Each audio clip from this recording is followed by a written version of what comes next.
സുഷുപ്തി, ആഴത്തിലുള്ള നിദ്രയുടെ രഹസ്യം. നമ്മൾ ആഴത്തിലുള്ള ഉറക്കത്തിലേക്ക് പോകുമ്പോൾ നമുക്കുള്ളിൽ എന്താണ് സംഭവിക്കുന്നതെന്ന് നിങ്ങൾ എപ്പോഴെങ്കിലും ചിന്തിച്ചിട്ടുണ്ടോ? യാതൊരു ചിന്തകളോ സ്മരണകളോ ആഗ്രഹങ്ങളോ ഇല്ലാത്ത ആ സമയം. എങ്കിലും നമ്മൾ രാവിലെ ഉണരുമ്പോൾ പറയുന്നു, ഇന്ന് വളരെ നല്ല ഉറക്കം ലഭിച്ചു എന്ന്. നമ്മൾ ഉറങ്ങുകയായിരുന്നു എന്നറിയുന്ന ആ ബോധം ഏതാണ്?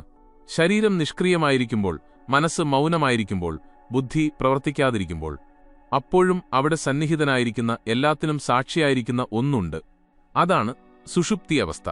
ആത്മാവ് ഈശ്വരനുമായി സന്ധിക്കുന്ന, എന്നാൽ ആത്മാവിന് അതിനെക്കുറിച്ച് അറിവില്ലാത്ത ഒരവസ്ഥ. ഉപനിഷത്തുകളിൽ പറഞ്ഞിട്ടുണ്ട്, യത്ര ന കഞ്ചന കാമയത്തെ ന കഞ്ചന സ്വപ്നം പശ്യതി തദ് സുഷുപ്തം. അതായത്, എവിടെയാണോ യാതൊരു ആഗ്രഹങ്ങളും അവശേഷിക്കാത്തത്, സ്വപ്നങ്ങൾ കാണാത്തത്, അതാണ് സുഷുപ്തി. അത് പരമമായ ശാന്തിയുടെ അവസ്ഥയാണ്. അതിൽ ആത്മാവ് തന്റെ ഉറവിടമായ ബ്രഹ്മത്തിൽ വിലീനമാകുന്നു. എന്നാൽ ഇവിടെ ഒരു രഹസ്യം ഒളിഞ്ഞിരിപ്പുണ്ട്. ആത്മാവ് ബ്രഹ്മവുമായി ചേരുന്നുണ്ടെങ്കിലും അറിയാതെയാണ് ആ ഏകത്വത്തിലിരിക്കുന്നത്. സൂര്യന് താഴെ നിൽക്കുന്ന ഒരാൾ കണ്ണുകൾ അടച്ചുപിടിച്ചുകൊണ്ട് ഇവിടെ ഇരുട്ടാണ് എന്ന് പറയുന്നത് പോലെയാണിത്. സൂര്യൻ അവിടെയുണ്ട്, പക്ഷേ അനുഭവമില്ല. ഇതുകൊണ്ടാണ് ഉപനിഷത്തുകൾ പറയുന്നത് സുഷുപ്തി ആത്മാവിന്റെ വിശ്രമമാണെന്ന്, പക്ഷേ മുക്തിയല്ല.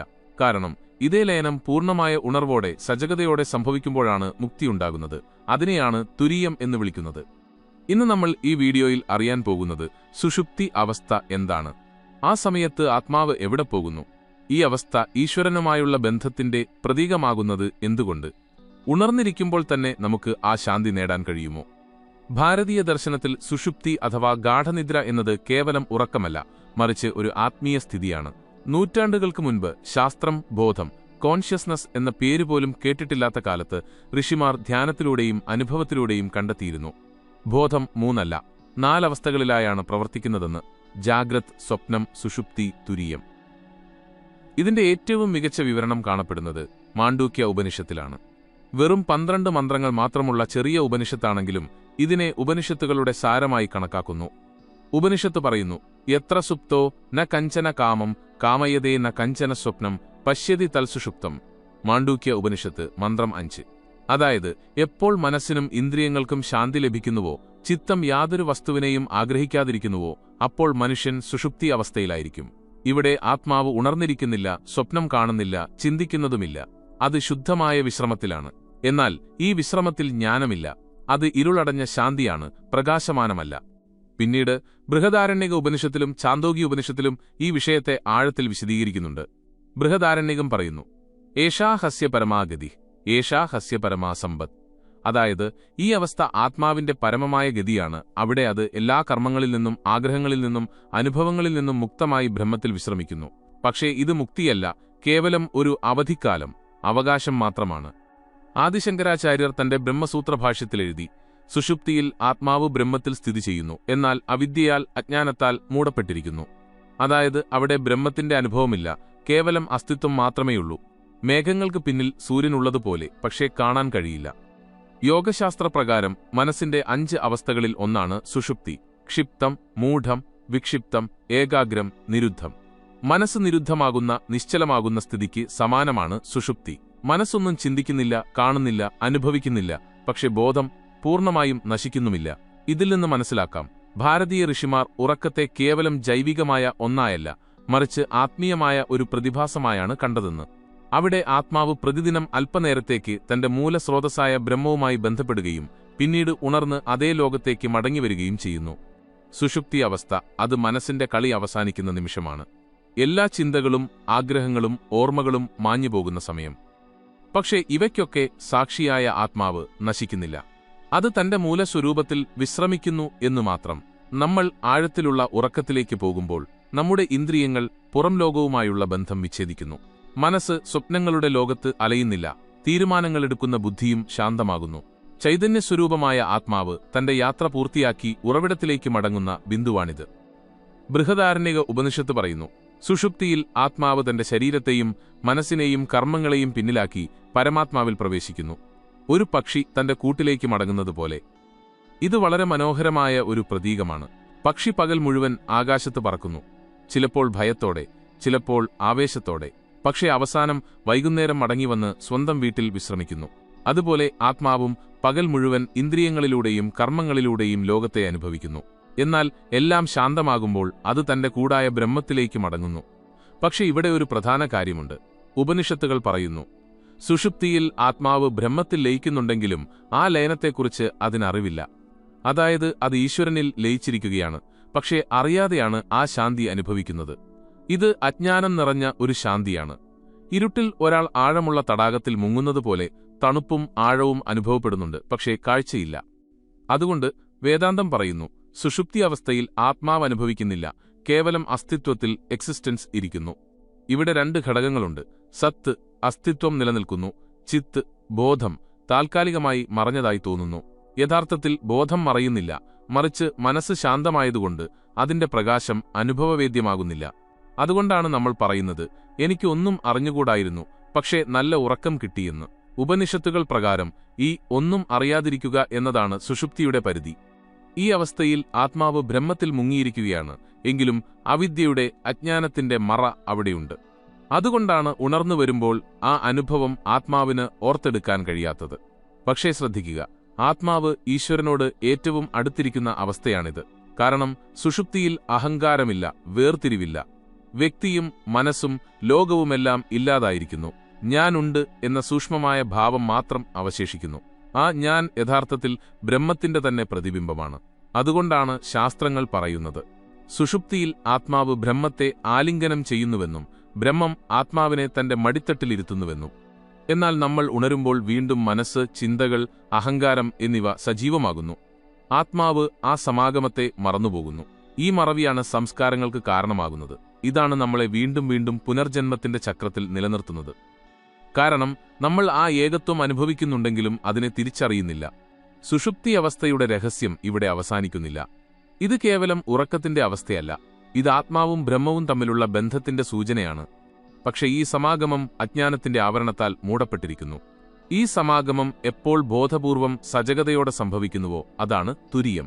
ശാസ്ത്രങ്ങൾ പറയുന്നു, സുഷുപ്തിയിൽ ആത്മാവ് ബ്രഹ്മത്തിലിരിക്കുന്നു, പക്ഷേ ഞാൻ ബ്രഹ്മമാണ് എന്ന് അതറിയുന്നില്ല. തുരീയത്തിൽ അതേ ആത്മാവ് അറിയുന്നു, അഹം ബ്രഹ്മാസ്മി. ഇവിടെ വ്യത്യാസം അന്തർജ്ഞാനത്തിന്റേതാണ്, അനുഭവത്തിന്റേതല്ല. സുഷുപ്തിയിലും തുരീയത്തിലും മനസ്സ് ശാന്തമാണ്, ഇന്ദ്രിയങ്ങൾ നിഷ്ക്രിയമാണ്, ചിന്തകളില്ല. എന്നാൽ സുഷുപ്തിയിൽ ജ്ഞാനം ഉറങ്ങിക്കിടക്കുന്നു, തുരീയത്തിൽ ജ്ഞാനമുണർന്നിരിക്കുന്നു. സമുദ്രത്തിന്റെ ആഴങ്ങളിലേക്ക് നിങ്ങൾ പോയതായി സങ്കൽപ്പിക്കുക. തിരമാലകളുടെ ഇരമ്പലില്ല, എല്ലാം ശാന്തം. സുഷുപ്തിയിൽ നിങ്ങൾ ഈ ആഴത്തിലുണ്ട്, പക്ഷേ കണ്ണുകൾ അടഞ്ഞിരിക്കുന്നു. നിങ്ങൾക്ക് സമുദ്രത്തിന്റെ രൂപം കാണാൻ കഴിയില്ല. തുരീയത്തിൽ അതേ ആഴമാണെങ്കിലും നിങ്ങളുടെ കണ്ണുകൾ തുറന്നിരിക്കുന്നു. നിങ്ങൾക്കും സമുദ്രത്തിനുമിടയിൽ വ്യത്യാസമില്ലെന്ന് നിങ്ങൾ അറിയുന്നു. ആദിശങ്കരാചാര്യർ ഈ സ്ഥിതിയെ അതിശയിപ്പിക്കുന്ന രീതിയിൽ വിവരിച്ചിട്ടുണ്ട്. സുഷുപ്തിയിൽ ആത്മാവ് ബ്രഹ്മത്തിന്റെ സാമീപ്യം നേടുന്നു, എങ്കിലും അവിദ്യ കാരണം ആത്മജ്ഞാനമുണ്ടാകുന്നില്ല. ഈ അവിദ്യ ഇല്ലാതാകുന്ന അവസ്ഥയാണ് തുരീയം. അതുകൊണ്ടാണ് സുഷുപ്തി ആത്മാവിന്റെ വിശ്രമമാണെന്നും തുരീയം ആത്മാവിന്റെ മുക്തിയാണെന്നും പറയുന്നത്. ഇനി ചോദ്യം ഇതാണ്, സുഷുപ്തിയിൽ ആത്മാവ് ഈശ്വരനെ കാണുന്നുണ്ടെങ്കിൽ എന്തുകൊണ്ടാണ് ഈ ലയനം ശാശ്വതമാകാത്തത്? ഉപനിഷത്തുകൾ ഇതിന് ഉത്തരം നൽകുന്നു. അവിദ്യ എന്ന നേർത്ത മതിലാണ് ആത്മാവിനും ബ്രഹ്മത്തിനുമിടയിൽ നിൽക്കുന്നത്. നമ്മൾ ജാഗ്രത അവസ്ഥയിലേക്ക് മടങ്ങുമ്പോൾ മനസ്സിന്റെ സംസ്കാരങ്ങളും ഓർമ്മകളും അഹങ്കാരവും വീണ്ടും സജീവമാകുന്നു. ആ മതിൽ വീണ്ടും ഉയരുന്നു. നമ്മൾ പറയുന്നു, ഞാൻ ഉറങ്ങി എന്ന്. പക്ഷേ ആരും പറയുന്നില്ല, ഞാൻ ബ്രഹ്മത്തിൽ ലയിച്ചു എന്ന്. കാരണം ആ സമയത്ത് സാക്ഷിഭാവം ഉണ്ടായിരുന്നില്ല. അതുകൊണ്ട് യോഗശാസ്ത്രവും വേദാന്തവും പറയുന്നു, സുഷുപ്തി എന്നത് തുരീയത്തിന്റെ ഒരു നിഴൽ മാത്രമാണെന്ന്. ധ്യാനത്തിലൂടെയും സാക്ഷിഭാവത്തിലൂടെയും സ്ഥിരമായ അനുഭവമാക്കി മാറ്റാൻ കഴിയുന്ന ആ അവസ്ഥയുടെ വിത്തുരൂപമാണിത്. മഹർഷി പതഞ്ജലി പറഞ്ഞു, നിദ്രയും ഒരുതരം വൃത്തിയാണ്. പക്ഷേ ഒരു സാധകൻ ആ നിദ്രയെ സാക്ഷിഭാവത്തോടെ കാണാൻ പഠിക്കുമ്പോൾ ആ നിദ്ര തന്നെ ചിത്തനിരോധാവസ്ഥയായി മാറുന്നു. അതായത് സുഷുപ്തിയുടെ അനുഭവം അജ്ഞാനത്തോടെയല്ല, ജ്ഞാനത്തോടെ നേടുക. ഇതാണ് ആത്മീയ സാധനയുടെ സാരം. അതുകൊണ്ടാണ് ധ്യാനത്തിൽ മനസ്സ് പൂർണ്ണമായും ശാന്തമാകുമ്പോൾ സാധകൻ അതേ അവസ്ഥയെ ഉണർവോടെ അനുഭവിക്കുന്നത്.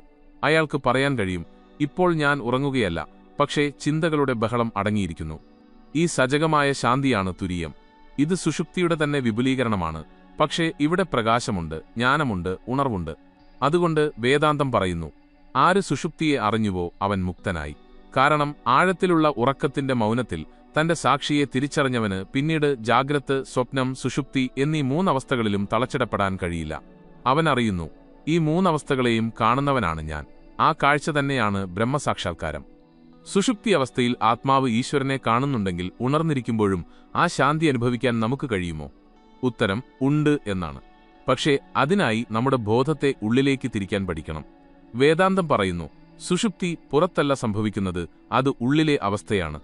മനസ്സ് ശൂന്യമാകുമ്പോൾ ആഴത്തിലുള്ള ഉറക്കത്തിന്റെ മൗനം അവിടെ ഇറങ്ങിവരുന്നു. ഈ ശാന്തിയെ ജാഗ്രതവസ്ഥയിൽ കൊണ്ടുവരാൻ 3 വഴികൾ പറഞ്ഞുതരുന്നു. 1. സാക്ഷിഭാവം, സ്വയം നിരീക്ഷിക്കാനുള്ള കല. ദിവസവും കുറച്ചു സമയം മാറ്റിവെച്ച് നിങ്ങളുടെ ചിന്തകളെ നിരീക്ഷിക്കുക. പുഴയുടെ കരയിലിരുന്ന് അതിന്റെ ഒഴുക്ക് കാണുന്നതുപോലെ ഒരു വിധിതീർപ്പുമില്ലാതെ വെറുതെ നോക്കുക.